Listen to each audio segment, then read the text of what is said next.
ያለው የምር በጣም ውስጤ ተጎድቷል። በቃ ምንም ወይም ደግሞ ስላስፈራራችሁኝ እኔ ይሄን ነገር ማድረግ ያላቆም ማለት እሷን እስካላገኘው ድረስ ማለት ነው። ለሁላችሁም እኔ አንድ ቀጥተኛ ነገር እንድታውቁ የምፈልገው ነገር ቀድሚያ ሩታን ማግኘት መቻል አለብኝ። ሩታን አግኝቼ ነው እኔ ይሄ ነገር ማቆም። በሷ በጣም ተጎድቻለሁ። የምር በጣም ውስጤ ተጎድቷል። በቃ ምን መሆን አለብኝ እኔ? ምን አይነት መስዋዕትነት ብከፍልልሽ ነው አንቺ ለኔ ቦታ መስጠኝ? ከዚህ በላይ ያኔ ታውቂያለሽ የከፈልኩልሽ መስዋዕት የሆንኩትን የደረሰብኝን ነገር አንቺ በደንብ አድርገሽ ታውቂያለሽ። እኔ እዚህ ጋር መናገር የለብኝም። ድሮ ፍቅረኛ መጣ ጋር ወንድ ልጅ ነህ ለምን ታለቅሳለህ ምናምን ለምትሉኝ እኔ እንባ ተናንቆኝ ልይዞኝ ነው በቃ ታሪጂ ማለት ነው። የት ነበርክ? ወልዳ እሷ እንዲህ ስትሆን ማየት አልፈልግም ነበር በህይወት። እረፍ እንደሰማችሁ ማለት ነው። የሩታ ፍቅረኛ መጥቷል። የድሮ ፍቅረኛ ማለት ነው። ብዙ መስዋዕትነት የከፈልኩልሽ አንተ ሰውዬ የት ነበርክ? ወንድም አለም ቆንጆ ነው በነገራችን ላይ ሸበላ ነው። አረ አፍንጫ ብቻ በቂ አይደለም ጋይስ። ሩታ የት ነሽ? እኔ ቆንጆ አንቺን ካላገኘው ሞቼ እገኛለሁ ብሏል ሸበላው ማለት ነው። እንግዲህ ሩታዬ አሜን ብለሽ እንደምትቀበይ ተስፋ እናደርጋለን። ሲንግል ነሻው ያው ፍርድ ቤት ነው ለነገሩ፣ ትንሽ ይቀራሻል።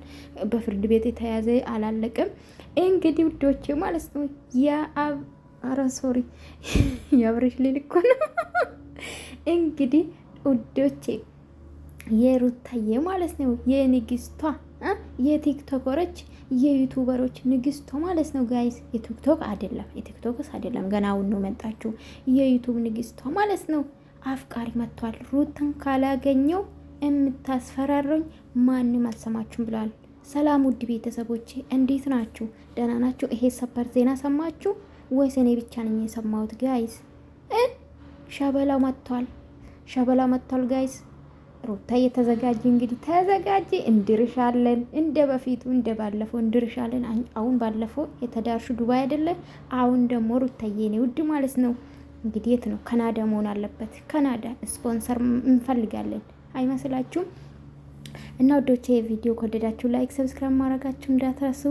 ለቤት አዲስ ከሆናችሁ ደግሞ ሰብስክራይብ አድርጉ። ምንም አይከፈልበትም። ትመጣላችሁ ግን ላይክ አታረጉም። ሌሽ ያኔ ለማንኛውም ውዶቼ ላይክ አርጉ፣ አበረታቱኝ። የምታበረታቱኝ ከልብ አመሰግናለሁ። እንግዲህ ሸበላ ኬት ብቅ እንዳለ አላቅም።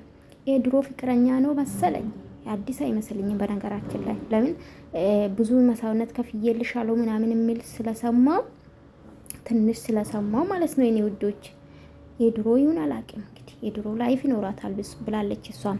እኔም የራሴ ላይፍ የድሮ ነበረኝ፣ ስላንተ የድሮ ላይፍ አይመለከተኝም ስትል ነበር ሩታ ከዚህ በፊት ከአብርሽ ጋር ሲነጋገሩ።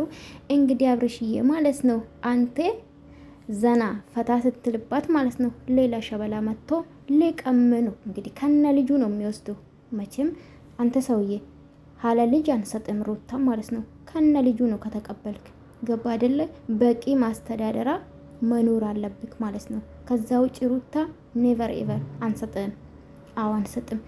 እንዲህ ጉድ እኮ ነው ዘንድሮ ጋይስ፣ ጉድ። አፍቃሪ መጥቷል ጋይሶች፣ የኔ ውዶች ማለት ነው። የሩታ አፍቃሪ መጥቶላቸዋል እንደሰማችሁ ማለት ነው። እንግዲህ ሩታን ሞቼ ይገኛሉ፣ ካላገኙ ማንም አልሰማም። የምታስፈራሩኝ እናንተን አልሰማችሁም ያለ ነው። ማን ነው ደግሞ የሚያስፈራራ? ከአባትዬ ማን ነው የሚያስፈራራ? አናቱን ነበር የምንላቸው የሚያስፈራሩ ሰዎች ማለት ነው። ዘንድሮ ማስፈራራት ምንድን ነው ግን? ችግሩ ምንድን ነው? በሰላም ነው። አብርሽዬ እንግዲህ በተስፋ ቁጭ ወደ ስጠብቅ ማለት ነው ሌላ ሸበላ ወስዱ ማለት ነው። ሊሄድ ነው በቃ፣ ምንም ማድረግ አይቻልም። ሴት ልጅ በነገራችን ላይ ከወደደች እስከ ጥግ ነው የምትወዱ። ወንድ ልጅን ካፈቀረች እስከ ጥግ ማለት ነው ከልቧ ነው የምትወዱ። ከጠላችም ጥርርግ ብላ ነው ከውስጧ የምታወጣ። የእውነት ያልገባችሁ በተለይ ወንዶች እንደዛ ነው። አልገባችሁም? ሴት ልጅ አፈቅራለሁ ወዳለሁ ካለችክ አክብራት፣ ውደዳት፣ ከቻልክ ፍቅር ስጣት። ካለበለዛ ማለት ነው አንተ የምታፈቅር ምንድነው የምትወዳት የምታሯርጥ ከሆነ ያ ሰው ላታገኝ ትችላለች። ባይዘዌ ማለት ነው አታገኝም፣ በጭራሽ አታገኛትም ማለት ነው። ለምን? የምታፈቅር ስታሯርጥ የምታፈቅርክ ታጣለ ማለት ነው። ተቃራኒ ነው። ሩታም የሄደው ለምን እሷ ናት የምታፈቅረው። አብዛኛው ጊዜ አይታችሁ ከሆነ እሷ ናት በጣም የምትወደው አብርሽም ማለት ነው። በዚህ ሰዓት ደግሞ ያላገጠባት ነው ማለት ነው። ትዳሩን በስነ ስርዓት ማምራት ሲቻል ተቆጥቦ ሁሉም ነገር ይቅር ብሎ መመለስ ይችል ነበር። እና አሁን ደግሞ ቪዲዮ ለቅ ነበር ትንሽ ማለት ነው። አይመችኝ በነገራችን ለቪዲዮ ለመስራት እና ምግብ እየሰራው ነው። የእውነት ክላሴ ገብቼ ነው ሪከርድ ማድረግላችሁ እና ቅድም ቪዲዮ ሰርቼ ነበር እና ላይክ ቢታረጉ መሽግር አለሁ አይከፈልበትም። እና ጋይዞቼ ግሬሶቼ ተዘጋጁ። እንግዲህ የሸበላ መጥቷል። እንግዲህ ነግራችኋለሁ ከእነ ልጁ ካልተቀበለ ማለት ነው ሩታን አንሰጥም ብላችሁ ግግም ማለት ነው የኔ ውዶች ማለት ነው። ምንም ማድረግ አይቻልም ጋይስ። እንግዲህ አንዱ ሲጥላቸው ማለት ነው አንዱ ያነሳቸዋል። ይሄ ነው እውነታ። ከዚህ በኋላ ሩታዬ የሚያስከፋ ወንድ ማየት አልፈልግም። የሚያከብራት፣ የሚወዳት፣ የሚያንከባክባት ነው ማየት የምንፈልገው። አዎ እና ኬት እንደመጣ ባናቅም የድሮ ፍቅረኛ መጥቷል ውዶቼ እንግዲህ አፍቃሪ መጥቷል ማለት ነው። ፈላጊ መጥቷል። የሩታ ፈላጊ መጥቷል ማለት ነው። እንግዲህ ሞቼ እገኛለሁ ነው ጋይስ እና አለን እንግዲህ ውዶቼ። እኔ አንድ ቪዲዮ ነው ያገኘሁት ማለት ነው። የት እንደተለቀቀ ባላቅም ከሌላ ቤት ነው ያገኘሁት እና ዩቱብ ይሁን ምን ይሁን አላቅም። ለማንኛውም ውዶቼ ላይክ ሰብስክራይብ ማድረጋችሁ እንዳትረሱ ማለት ነው።